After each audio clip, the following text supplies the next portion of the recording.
Hello all. So I posted a video with the details of my 2000 Honda Accord not starting. No crank, no start. It happens about 2 or 3 times a week. My car will start consistently about 10 times in a row. Around the 11th or 12th time, it won't crank, it won't start. The battery is not completely dying because when I get inside the car and turn the key, the dome lights will come on, the lights in the dashboard will come on, and the clock is still running.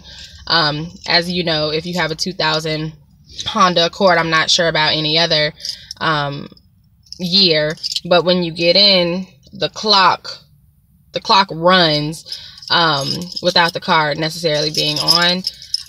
So I have to hook my car up to another car via jumper cables, and this has been something that has been happening for about a month. Actually, no, not a month.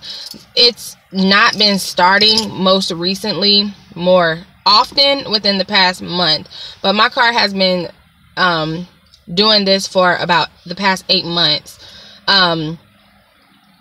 Usually when I hook it up to someone else's battery, it starts right away. Lately it takes about 20 minutes for my car to be hooked up. I've taken it to mechanics. They can't tell me what's going on.